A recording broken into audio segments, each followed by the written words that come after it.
ao receber esse convite, como sempre fazemos, fui orar para saber do coração de Deus o que Ele queria para nós nessa noite. E o Senhor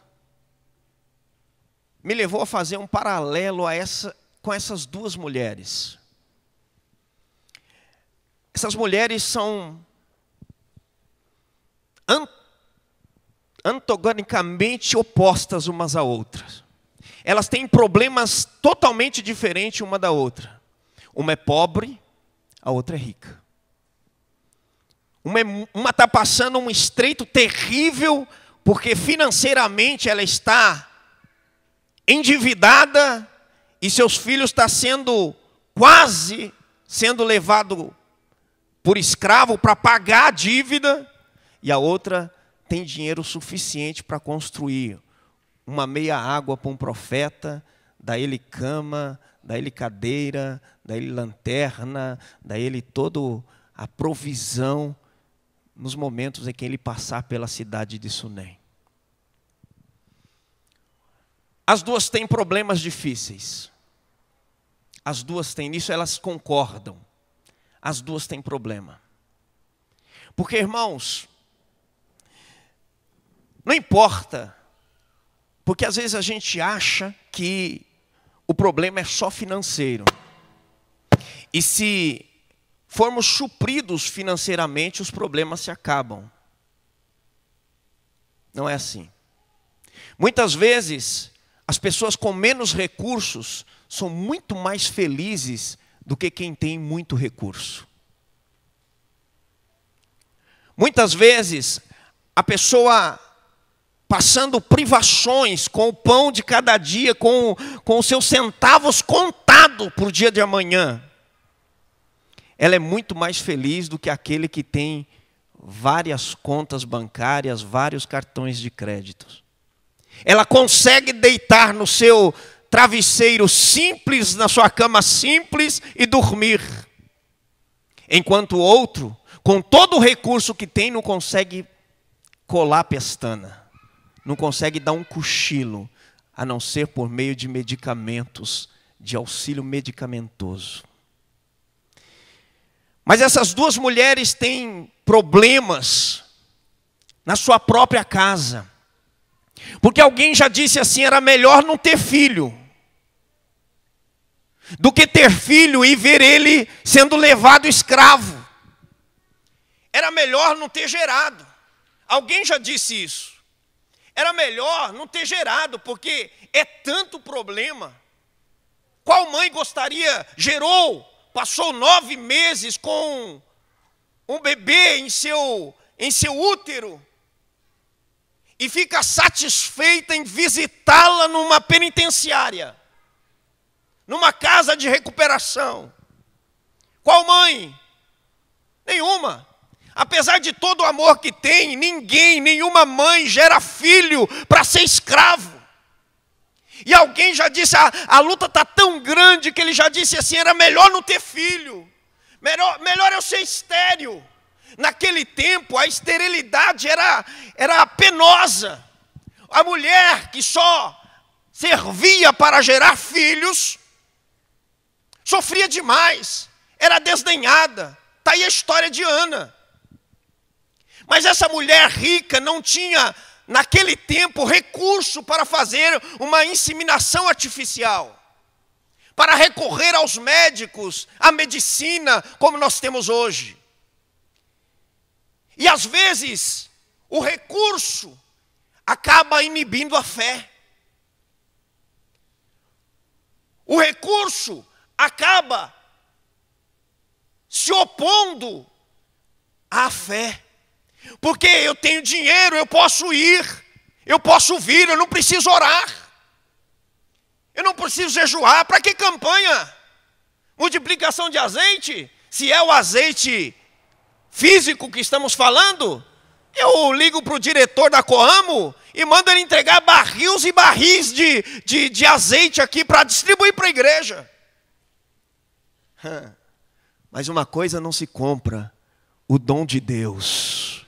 a graça do Senhor. Seminário prepara pessoas, mas não dá unção, não dá graça. A graça vem do joelho, vem do altar, vem de vida com comunhão com o Senhor. E culto é a extensão do ser. Porque às vezes achamos que o dinheiro compra tudo, ele supre algumas necessidades. Estava compartilhando algo com o pastor Anderson ali meio rapidamente. E tem sido quase que lema na nossa vida. As providências de Deus têm vindo quando menos recursos nós temos. Quanto menos recursos nós temos, quando nos falha qualquer tipo de opção e de ação, aí Deus entra na história, Deus entra no quadro e fala, é agora, porque eu quero ser glorificado, aleluia. Nós estamos vivendo um momento bastante difícil em todas as áreas. Essa é uma das músicas que Deus deu ao Lucas. E nós estávamos orando acho que desde que nós passamos por esse ministério, por essa igreja, é que Deus começou a ministrar ao coração do Lucas algumas canções. E nessa dependência de Deus total, ouvia Deus falar assim, olha, estou pondo um CD na tua mão. Essa música vai tocar o coração de pessoas. E muitas outras profecias ouvimos. Estamos com o nosso coração fazendo como Maria, esperando tudo, aguardando tudo no coração, esperando o tempo de Deus chegar. Amém? Você pode ter ouvido milhares e milhares de vezes, espera o tempo de Deus chegar. Uma hora o profeta bate na tua casa, outra hora Deus mesmo vai lá e te dá a tua vitória, a vitória que você precisa. E aí nós, procurando alguma coisa, o Lucas encontrou o produtor que está agora ajudando ele a produzir essas canções. E aí do nada eu convidei ele para ir em casa, para conhecer as canções e saber também como é que era o custo da produção. O Lucas começou com a Bianca a cantar algumas canções. Na quarta canção, ele começou a chorar no teclado. E ele falou, para. Não precisa cantar mais nenhuma canção. Eu senti algo de Deus aqui agora. E eu estou sentindo algo, para. Isso chamou a gente, fizemos um círculo assim, com as cadeiras e começamos a conversar. Ele contou parte da sua história, de como Deus tem abençoado a vida dele. Ele falou assim, eu quero participar desse sonho. Eu vim aqui falar de preço, mas Deus me falou aqui agora que eu não preciso falar de preço, porque tudo que Ele me deu é para eu ajudar vocês agora nesse projeto. E esse moço está ajudando o Lucas nesse projeto. Totalmente, não cobrou absolutamente nada da produção. Ele é produtor da Eliane de Jesus. O cara é muito bom, um menino muito crente, muito fiel a Deus, muito profissional. E Deus está fazendo assim, surpreendendo a gente de maneira espetacular. E eu queria te dizer uma coisa. A primeira mulher que lemos aqui, que é a mulher do azeite. E eu sei que você quer que eu fale de azeite, mas eu vou falar aquilo que Deus me mandou falar a você, ao seu coração. A primeira mulher, ela precisava de um recurso urgente. Mas ela vai ao lugar certo. Ela vai de maneira correta. Ela tinha um marido que era fiel a Deus. Um marido que trabalhava na obra. E geralmente acontece assim. Às vezes, a pessoa está na obra dia e noite sem parar. E ele passa as maiores privações da vida dele, financeiramente falando, no ministério. E há outros que nem vêm à igreja. Ele enfia a cabeça dele no trabalho secular. E aí ele vem à frente. E ele conta, irmãos, eu queria contar um testemunho. Deus me deu um carro. Deus me deu uma nova casa. E aquele irmão que está na obra dia e noite sem parar, está passando algo no coração dele, dizendo assim, meu Deus, e eu? Eu estou na tua casa, eu quero te dizer, a tua obra não é vã no Senhor, o teu trabalho não é vão no Senhor, você está aqui buscando a Deus, você está aqui orando, tudo o que você faz diante de Deus tem uma recompensa. Essa mulher foi a pessoa certa e disse: olha, meu marido era obreiro. Meu marido era missionário. Ele estava no ministério. Ele morreu, não me deixou nada. Ele morreu, me deixou foi dívidas. E agora querem vir buscar os meus filhos, levarem por escravo. O que o senhor acha disso, pastor presidente? O pastor presidente, mas o que é o que eu vou fazer?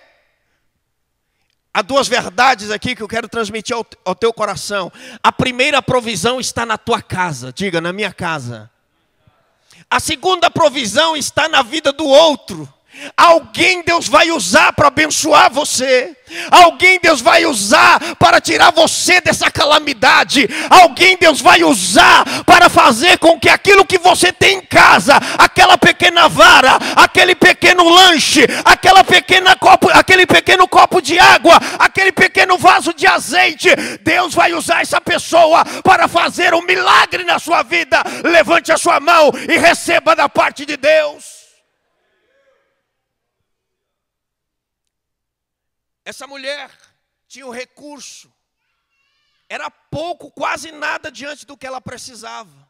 Mas pensa, se nós unirmos as duas mulheres, talvez a necessidade desaparecia. Se a mulher rica atendesse a pobre. Eu quero te dizer uma coisa, talvez você não saiba, eu fui muito abençoado nessa igreja. Eu fui abençoado com cestas de alimento, talvez que você mesmo trouxe à casa de Deus. Porque às vezes, irmãos, nós só queremos ser abençoados e nós não queremos ser o abençoador. E muitas vezes o recurso está conosco, é nós que vamos ser a resposta para alguém, é nós que vamos ser o profeta para alguém, é nós que vamos ser o vaso na vida de alguém, é nós que vamos ser usados por Deus para abençoar alguma pessoa, alguma vida, alguma mulher, algum homem, algum jovem. Estamos sempre com foco no eu, é eu que preciso. É eu que sou estéril, é eu que não tenho filho, ela tem dois, muito bem que um vai escravo, o outro fique. Não, nós poderíamos juntar essas duas mulheres e a necessidade seria minimizada. Às vezes a multiplicação do azeite está exatamente na partilha. Quem tem um pouco de azeite partilha com quem não tem. Quem ora muito, ora por aquele que não está conseguindo orar. Quem jejua muito, jejua por aquele que não sabe jejuar. Quem está com força, diga ao fraco: levanta, vem comigo. Que bom que seria, irmão, se nós pudéssemos viver a igreja primitiva. Não havia necessidade entre eles, porque um sanava a necessidade do outro. Que bom seria se nós pudéssemos, alguém disse, eu queria abrir um parênteses aqui. Alguém disse que a igreja, por ser uma comunidade de cura, que sara, uma comunidade terapêutica, vamos dizer assim, poderia sarar mais. Se pelo menos nós pudéssemos dizer para o outro onde está doendo. Se pelo menos nós pudéssemos dizer aonde nós estamos sofrendo. Se pelo menos nós pudéssemos dizer e abrir o nosso coração e dizer: ei, eu estou endividado. Quantos pastores você ouviu subir aqui na tribuna, aqui no púlpito, e dizer assim: irmãos, eu estou com um problema financeiro, eu preciso de ajuda.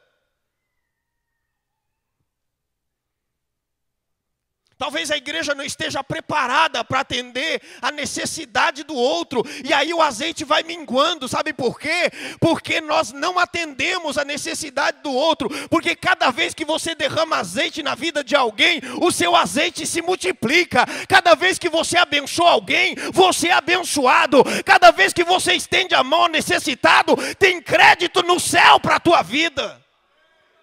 Mas não, nós somos individualistas. Nós estamos pensando em nós mesmos. Nós estamos pensando é que eu não tenho filho, eu tenho casa, eu construo, eu quero que o profeta vá na minha casa.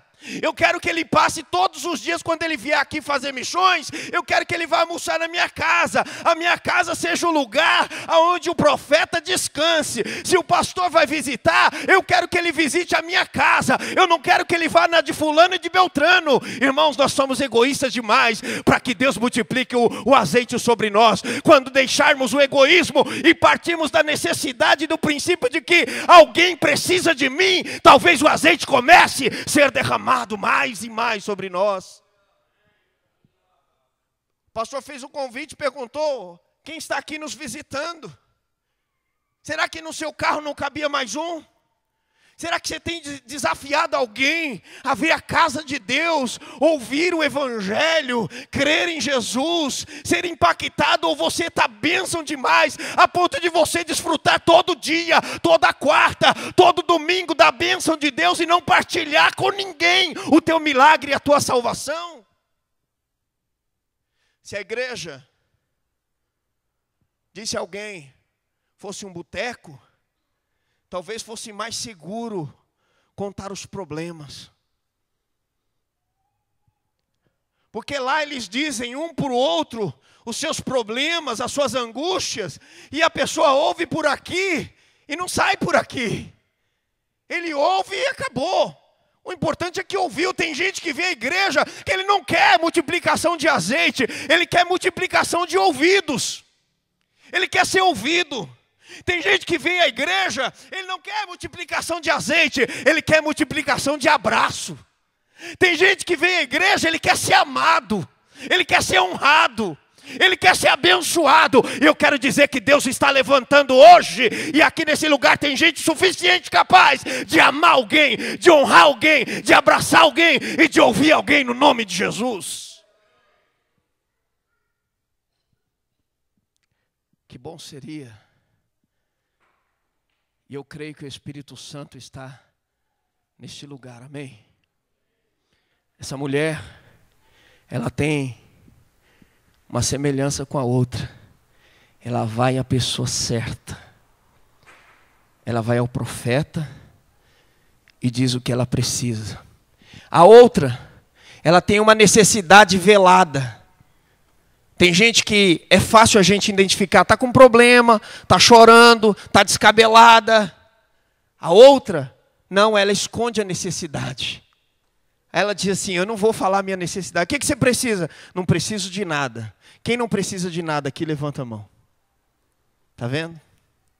Todos nós um dia precisamos de algo. Por mais rico que você seja, você sempre precisa de algo. Por mais suprido de família à sua volta, você está sempre precisando de alguém para ouvir e para ser ouvido. Por mais necessidades que você tem à sua volta, há um Deus aqui, eu quero te dizer uma coisa, há um Deus aqui que supre toda e qualquer necessidade. Eu não sei o que está dentro do teu coração, mas Ele sabe. Eu não sei o que você está passando dentro da tua casa, mas Ele sabe. Eu não sei o que você disse para o seu filho, ouviu dele, mas Ele sabe. Eu não sei o que você disse quando você viu ele indo pelas costas, mas Deus sabe. Eu não sei o que você ouviu do seu esposo, mas Deus sabe. Eu não sei o que você ouviu do seu patrão ou disse para o seu patrão, mas Deus sabe. Ele sabe das palavras antes que elas cheguem nos teus lábios. Ele sabe todas as coisas e Ele tem na sua mão o querer e o efetuar. Amém? Essa mulher, ela vai ao lugar certo. A outra também vai, porque quando o filho morreu, ela não quis falar com o menino. Eu quero falar com quem me deu a promessa. Nós estávamos num culto e o pastor Lorinaldo Miranda estava pregando. E aí ele fez um desafio. Disse assim: quem tem coragem para fazer um voto com Deus? De R$20. Aí, ninguém se manifestava. Nós tínhamos R$5. E os R$5 estavam com o Lucas. E aí o Lucas, na hora do desafio, ele falou: ninguém tem coragem de fazer um voto com Deus? Ele foi para frente chorando, irmãos, com os R$5. Ele chorando lá e nós chorando no banco.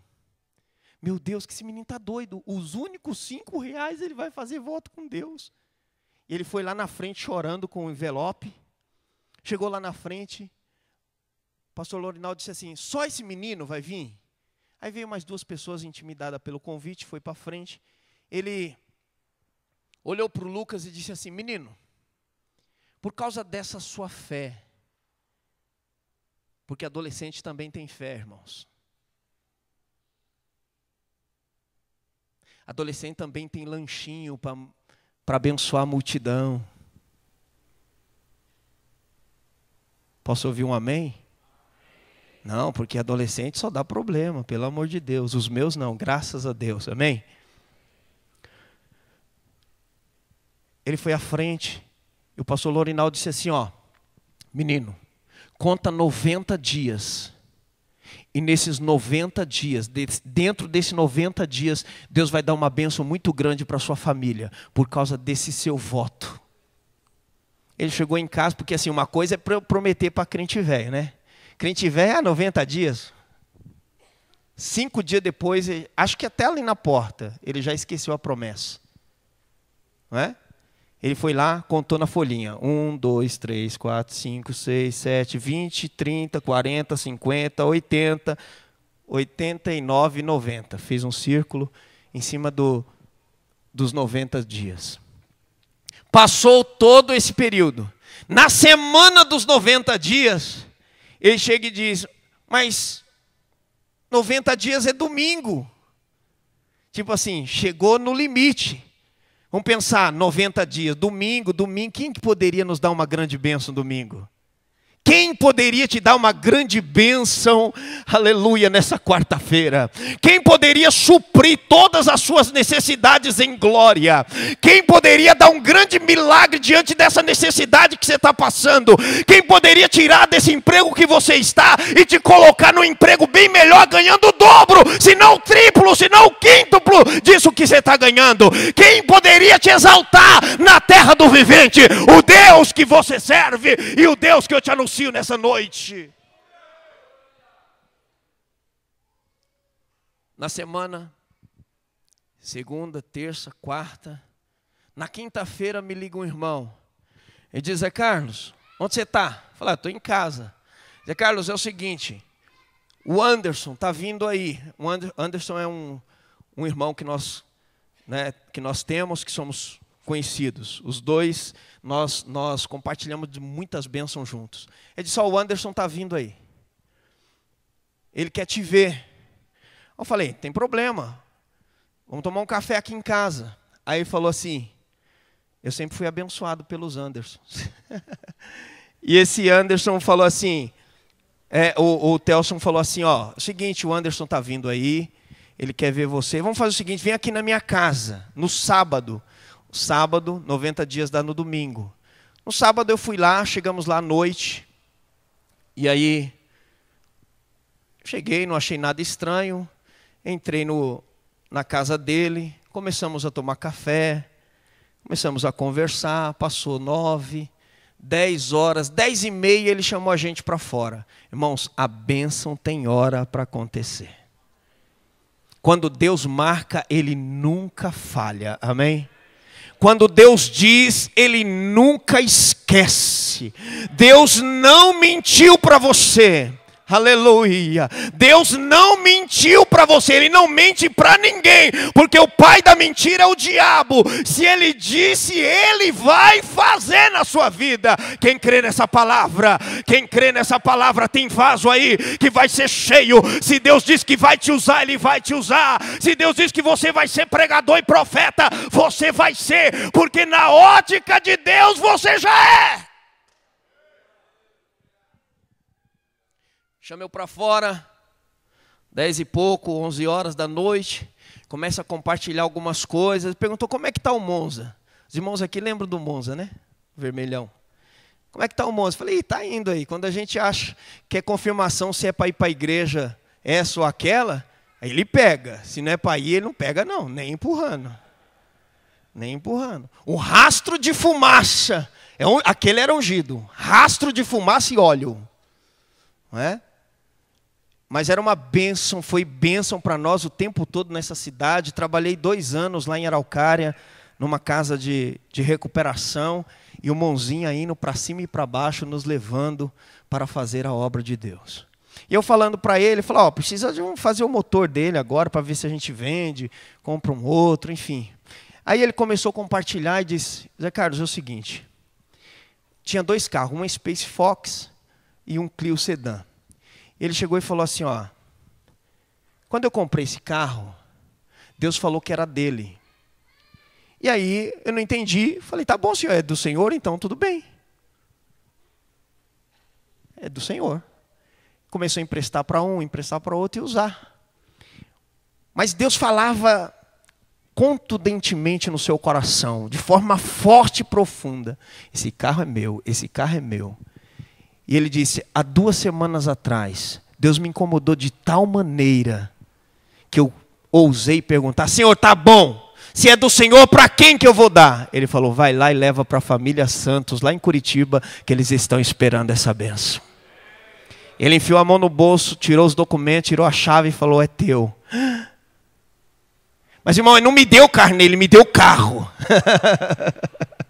Porque quando Deus dá, irmãos, Ele dá para alegria e não para a tristeza. Ele dá para abençoar você, para que o nome dEle seja glorificado. E não por ser uma bênção material, porque aquilo era resposta de oração. Tinha promessa, tinha sonhos, tinha algo envolvido ali que era muito mais do que um bem material. Deus quer dar algo para você de forma tremenda. Deus quer te abençoar de forma tremenda. Eu posso contar os dias, eu posso contar as horas em que o milagre vai acontecer na sua vida. Você e seu filho e seus filhos viverão da promessa de Deus, do milagre de Deus, da unção de Deus sobre a sua vida. Levante a sua mão e glorifique ao Senhor.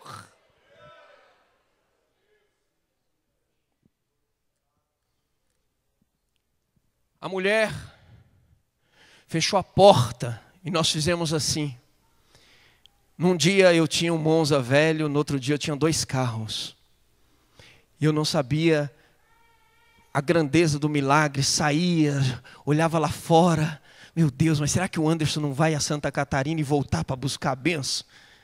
Será que não, irmãos? Porque quando Deus dá, Ele não toma. Amém? Deus está dando algo de forma tão grande aqui nessa noite. Eu não preciso te enganar, irmãos, não sou de quando Deus fala, quando não fala. Meu ministério é pregar a palavra de Deus. Mas Deus está dando algo tão grande na sua vida, porque ter filhos resgatados não tem preço. Ter lar restaurado não tem preço. Eu vejo Deus tocando mãos nessa noite e dizendo, filho, levanta essa tua cabeça, porque o teu milagre está chegando. Charamando Benévia Subenegóvia. Sabe por que tem muita gente vazia? Porque eles já estão cheios de religiosidade, estão cheios de incredulidade, estão cheios de materialismo. Quem se esvazia se enche. A mulher mandou buscar vasos vazios. E eu quero saber nessa noite, onde tem um coração vazio aqui, para ser cheio da graça de Deus, vazio de conceitos e preconceitos, vazio de incredulidade e religiosidade, para ser cheio do amor, cheio da graça e cheio da unção do Espírito Santo.